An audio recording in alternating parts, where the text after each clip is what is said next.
আসসালামু আলাইকুম। কথা নাহিয়ান স্বাগত জানাচ্ছেন টিভির রাতের খবরে। পররাষ্ট্র উপদেষ্টা তৌহিদ হোসেন জানিয়েছেন, শেখ হাসিনাকে ফিরিয়ে দেওয়ার অনুরোধে ইতিবাচক সাড়া দেয়নি ভারত। বিকেলে রাজধানীর ফরেন সার্ভিস একাডেমিতে এক অনুষ্ঠান শেষে সাংবাদিকদের একথা জানিয়েছেন তিনি। এটা অবস্থা কিছু না, আপনারা জানেন, আমরা তো এটা কখনোই গোপন করি না। আমরা চেয়েছি যে তাকে ফেরত দেওয়া হোক, যাতে বিচারের সম্মুখীন করা যায়। ভারত থেকে কোনো এটার পজিটিভ রেসপন্স আমাদের কাছে আসেনি। আমরা অপেক্ষা করছি। আর ইতিমধ্যে তো বিচার প্রক্রিয়া তো শুরু হয়েছে, কারণ কেউ আসুক বা না আসুক, সেজন্য তো বিচার আটকে থাকে না। পাকিস্তানের সাথে ভারতের সম্পর্ক কেমন হবে সেটা আমি ডিসাইড করি। একইভাবে পাকিস্তানের সাথে বাংলাদেশের সম্পর্ক কী হবে সেটাও ভারত নিশ্চয়ই ডিসাইড করবে না। প্লট জালিয়াতির অভিযোগে সাবেক প্রধান বিচারপতি এবিএম খায়রুল হক ও রাজুকের সাবেক চেয়ারম্যান সহ ৮ জনের বিরুদ্ধে মামলা করেছে দুর্নীতি দমন কমিশন দুদক।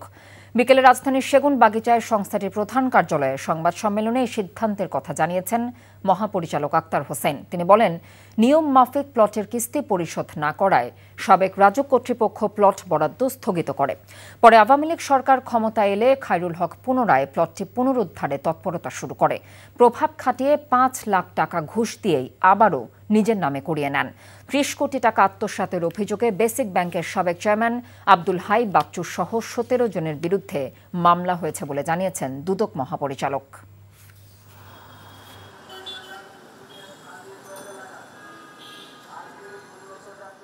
প্রধান বিচারপতি হিসাবে দায়িত্ব পালনকালে স্বীয় ক্ষমতার অপব্যবহার করে আইনসম্মত পারিশ্রমিক না হওয়া সত্ত্বেও জেনে শুনে সজ্ঞানে পরস্পর যোগসাজশে নিজেরা লাভবান হয়ে ও অন্যকে লাভবান করার অসৎ উদ্দেশ্যে অপরাধজনক বিশ্বাসভঙ্গ এবং বেআইনি অনুগ্রহ প্রদর্শনের দ্বারা লাভবান হওয়ার অপরাধ অনুসন্ধানকালে প্রমাণিত হয়েছে। তথ্য উপদেষ্টা মাহফুজ আলম বলেছেন, জুলাই গণঅভ্যুত্থানকে জনস্মৃতিতে রাখতে এবং অভ্যুত্থানের ঘটনা প্রবাহের তথ্য সংরক্ষণের পাশাপাশি প্রচারের উদ্যোগ নিয়েছে তথ্য সম্প্রচার মন্ত্রণালয়। বিকেলে চলচ্চিত্র প্রকাশন অধিদপ্তর ডিএফপি এর আয়োজনে সরকারের বিভিন্ন দপ্তর সংস্থার প্রকাশিত গ্রন্থসমূহ প্রকাশের জন্য এই উৎসবের আয়োজন করা হয়েছে। এই প্রকাশনা উৎসবে গণঅভ্যুত্থানের ওপর প্রকাশিত গ্রন্থের পাশাপাশি বিভিন্ন স্থিরচিত্র, পোস্টার এবং গ্রাফিতি প্রদর্শন করা হয়েছে। তথ্য উপদেষ্টা বলেন, এর মাধ্যমে জুলাই গণঅভ্যুত্থানের ঘটনা প্রবাহের তথ্য তুলে ধরার চেষ্টা করা হয়েছে। সাধারণ নাগরিকের বুকে পুলিশ বাহিনী যেন আর গুলি চালাতে না পারে সেটি নিশ্চিত করতে সংস্কারের বিকল্প নেই বলে মন্তব্য করেছেন মৎস্য প্রাণী সম্পদ উপদেষ্টা ফরিদা আক্তার।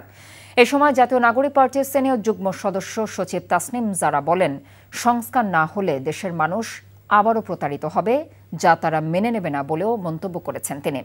রাজধানীর উত্তরা রবীন্দ্র সরণিতে শহীদ মুগ্ধ মঞ্চের উদ্বোধন শেষে এসব কথা বলেন তারা।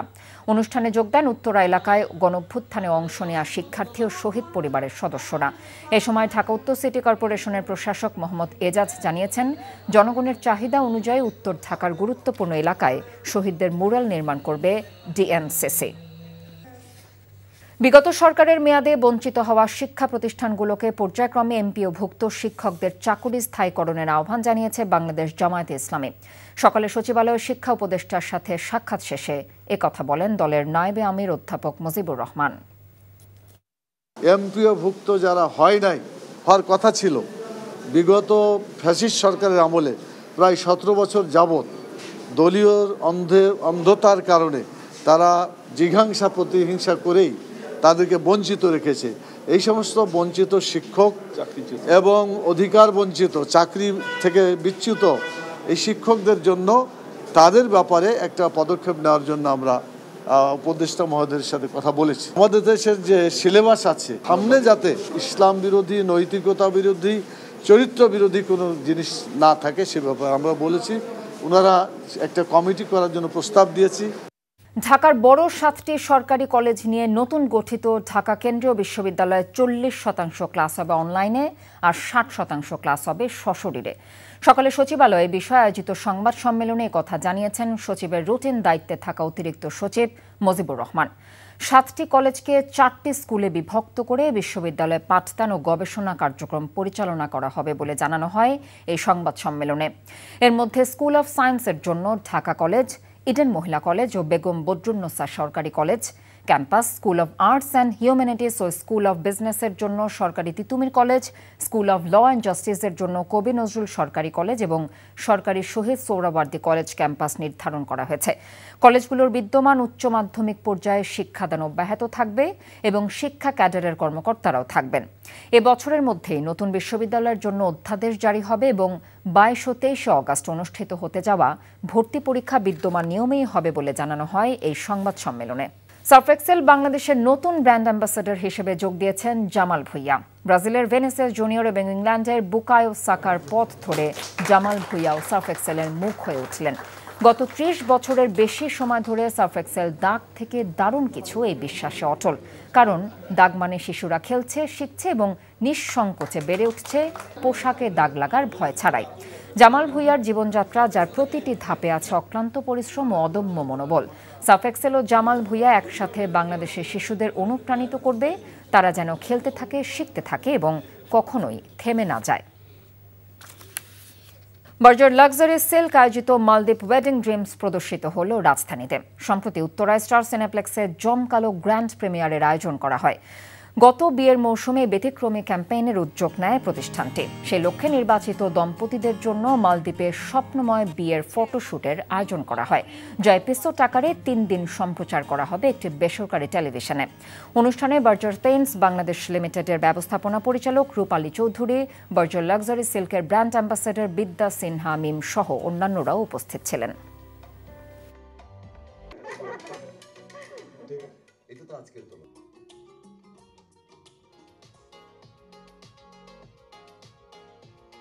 বাণিজ্য সংগঠন foreign admission and career development consultants association of Bangladesh fat cab এর নবনির্বাচিত কার্যনির্বাহী কমিটির শপথ গ্রহণ অনুষ্ঠিত হয়েছে। সন্ধ্যায় রাজধানীর একটি হোটেলে অনুষ্ঠানের আয়োজন করা হয়। এ সময় সম্প্রতি শেষ হওয়া ফ্যাট ক্যাবের নির্বাচনে 2025-27 মেয়াদের নতুন কমিটির নির্বাচিত 25 জন সদস্য আনুষ্ঠানিকভাবে দায়িত্ব গ্রহণ করেন। অনুষ্ঠানে এফবিসিসিআইর প্রশাসক হাফিজুর রহমান এবং বিভিন্ন বাণিজ্য সংগঠনের সভাপতি, সম্পাদক সহ ব্যাংক খাতের শীর্ষ কর্মকর্তারা উপস্থিত ছিলেন। এশিয়া কাপকে সামনে রেখে 25 সদস্যের প্রাথমিক দল ঘোষণা করেছে বিসিবি, যেখানে অধিনায়ক হিসেবে রয়েছেন লিটন দাস। নাজমুল হোসেন শান্ত, সৌম্য সরকার জায়গা পেয়েছেন এই স্কোয়াডে। সবশেষ সিরিজের 16 জন ক্রিকেটার বাদেও ডাক পেয়েছেন নুরুল হাসান সোহান, মাহিদুল ইসলাম অঙ্কন, সাইফ হাসান, খালেদ আহমেদ, নাহিদ রানা। ক্যাম্পে ডাক পেয়েছেন 25 জন ক্রিকেটার। আগামী 6 অগস্ট ফিটনেস ক্যাম্পে যোগ দিতে বলা হয়েছে ক্রিকেটারদের। 15 তারিখ থেকে শুরু স্কিল ক্যাম্প, 20 তারিখ থেকে ক্যাম্পের বাকি অংশ হবে সিলেটে। এদিকে এশিয়া কাপে বাংলাদেশ গ্রুপ পর্বের 3টি ম্যাচই খেলবে আবুধাবির জায়েদ ক্রিকেট স্টেডিয়ামে। আগামী 9 সেপ্টেম্বর পর্দা উঠবে আসন্ন এশিয়া কাপের।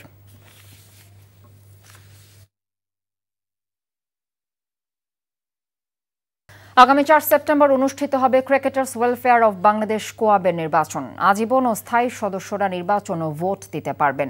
মিরপুরে এক সভা শেষে এসব তথ্য জানিয়েছেন কোয়াবের আহ্বায়ক সেলিম শাহেদ।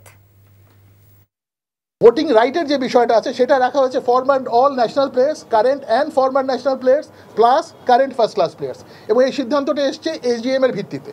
সো এজিএম এর যেটা ভিত্তিতে হয়েছে সেটাই হয়েছে, এর মানে এই না যে এটাই বেদবাক্য। সামনে আরও হয়তো এজিএম হবে, সেখানে সামনে পরিবর্তন আসতে পারে। কনফ্লিক্ট অফ ইন্টারেস্টের কারণে আমরা কোনো ক্রিকেট বোর্ড ডাইরেক্টর এখানে ইলেকশন করতে পারবে না। হ্যাঁ, এবং এমপ্লয়ীদের কথাও আছে। সো দুটো এরিয়াতে আমরা কভার করেছি। কনফ্লিক্ট অফ ইন্টারেস্টের বিষয়টা ইনশাআল্লাহ কভার্ড হবে এবং আমরা আশা করি উত্তর এটার অবস্থা আরও বেটার হবে। এবারে ফুটবল প্রসঙ্গ। জাতীয় দলের মতো অনূর্ধ্ব 23 দলের কোচিং স্টাফরা যাতে সিদ্ধান্ত নিতে ভুল না করে সেটি তদারকি করতে বাফুফের উপকমিটি কাজ করবে। বিষয়টি জানিয়েছেন কমিটির সদস্য জাতীয় দলের সাবেক অধিনায়ক সাইদ হাসান কানন। বসুন্ধরা স্পোর্টস গ্রাউন্ডে অনূর্ধ্ব 23 এশিয়ান কাপের মূল পর্বে খেলার লক্ষ্যে অনুশীলন করেছে বাংলাদেশ দল। সেপ্টেম্বরে ভিয়েতনামে বাছাই পর্ব, গ্রুপের স্বাগতিক ভিয়েতনাম ছাড়াও রয়েছে ইয়েমেন ও সিঙ্গাপুর।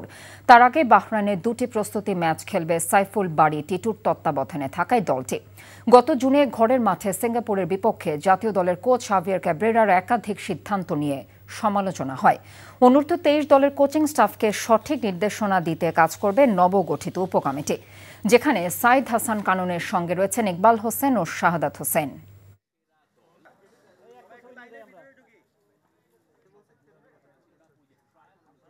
আমরা এসকো মেম্বারের টিমের সাথে সম্পৃক্ত থাকব এবং ওদের সব কিছুর সাথে আমরা থাকবো, সম্পৃক্ত থাকবো, যেমন ওদের ম্যানেজমেন্টের কোনো সমস্যা আছে কিনা, থাকার কোনো সমস্যা আছে কিনা, কোনো ফ্যাসিলিটিসের প্রবলেম আছে কিনা, কোচিং স্টাফদের সাথে কোনো দ্বন্দ্ব আছে কিনা, এগুলো সব ফাইন্ড আউট করে যাবো। ওদের হেল্প করার জন্য আসলে আমাদের উপকমিটি করে দেওয়া হয়েছে। এ ছিল এনটিভি রাতের খবরে। এই খবরের ভিডিও সহ আপডেট জানতে ভিজিট করুন এনটিভি অনলাইন www.ntvbd.com। এছাড়াও এনটিভির জনপ্রিয় সব অনুষ্ঠান এবং খবরের আপডেট জানতে ভিজিট করুন আমাদের ইউটিউব এবং ভেরিফাইড ফেসবুক পেজ। রাত 1টা মধ্যরাতের খবর দেখার আমন্ত্রণ রইল। এতক্ষণ সাথে থাকার জন্য ধন্যবাদ সবাইকে।